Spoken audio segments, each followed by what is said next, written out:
bonus video!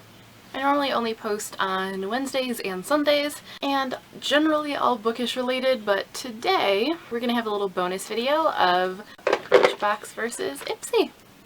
So it's been a while since I've done one of these. Partly that's because I unsubscribed from most of the subscription boxes I was subscribed to. The only one I'm still subscribed to is Birchbox, and that's because I had a year subscription to it.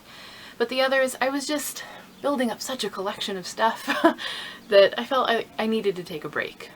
But the May bag for Ipsy was so good, and then the sneak peek that they send to former members to entice them to re-sign up was also really good, and they got me. So I re-signed up. So here is what was in my Birchbox and my Ipsy for June, and what I thought. So first up, Birchbox, and this is what the box looked like this month. There were actually 3 different styles. I got the Say Yes, but they were all adventure-based and going out and doing things themed.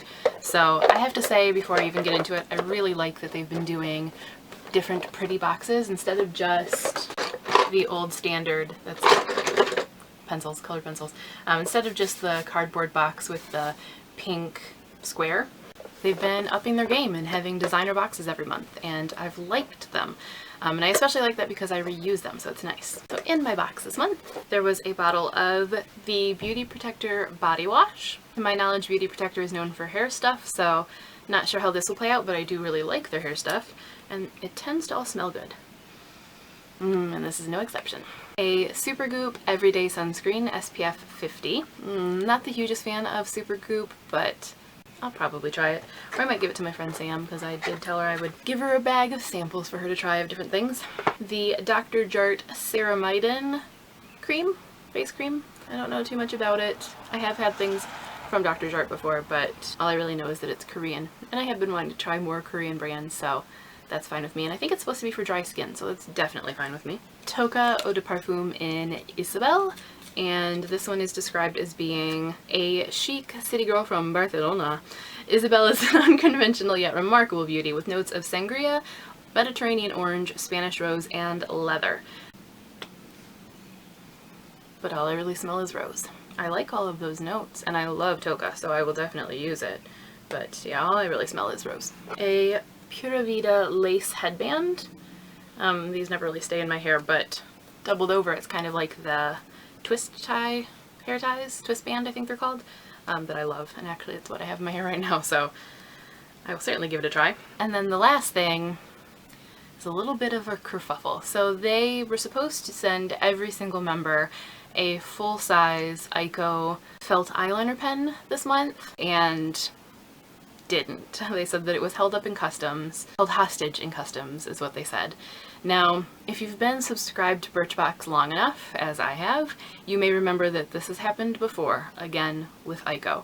They were supposed to send people a full-sized Ico shadow crayon, and didn't because it was held hostage in customs, exact same wording. I don't know why they promise everyone things before they've actually got their hands on it. Wait until you've got it, especially when it's coming from out of the country and you know you've had issues with it before. Wait, just send it in the next month's box. So they didn't send that. Instead, they replaced it with a Marcel waterproof eyeliner. It's just a travel size. Mine is in Blue Lagoon. I do like Marcel, and I do really like this, so that's fine. But I'm sure I'm not the only one that gets irritated when people promise something and don't deliver. And it's especially bad if you are new to the company, because if that's the impression you've got, that they promise something full size and awesome and then back out of it at the last minute, and don't publicize that. They didn't tell anyone on social media, like, oops, our bad, you're not getting it. It was just like in comments when people would say, hey, wait a minute, where's this? They'd be like, oh, yeah, by the way. That's not a good first impression to leave to newer customers. Hopefully they'll get on top of them. And they also sent little cards this month that had a code that you put in, and it would give you something, and everyone was a winner. You could win up to 10,000 Birchbox points, which is $1,000 to spend in their online shop, or you could win little odds and ends. Most people just won gift codes, which is what I got, and it was like 10% off, which is meh. And that was in my box this month. Now on to Ipsy.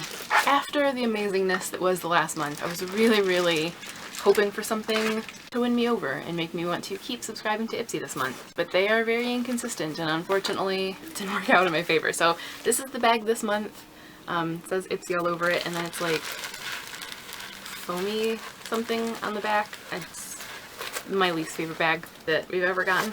Really hate the texture of it. And now the reason that I signed back up was because all subscribers, again, always bites me in the ass, all subscribers, we're either going to get a Too Faced melted lipstick in a nice bright raspberry color, or a Smashbox foundation primer. I figured, since all of my settings on Ipsy are very pro color and lip product and very anti base, that I would definitely get that lipstick. There's a quiz that you take and you rank things on how much you use them or like them, and foundation and primer are the only things that I leave unchecked. I don't wear foundation unless I'm really bored. Most primers, not a dry skin girl's friend. So, really hoping for that melted lipstick, and I'm sure you can guess what I actually got. Smashbox primer. I will try it just to see. Maybe it will be one of the rare hydrating ones, but the whole reason I signed up was that Too Faced lipstick. I know you take a gamble, but that one really backfired on me. Then I got Aurora Gel Effect Nail Polish in the color 4 Alarm Fire. Which is pretty. Matches me, actually. 2 little packets of Alt Check Dermatologist MD Depuff eye pads, so little like eye mask things that you put under, which will be nice for a pampery day. A Trace-Stick eyeshadow stick in Marimoto Pink Pearl, and it's actually a pretty nice color. I don't think you'll be able to really see it too much. Just kind of champagne-y.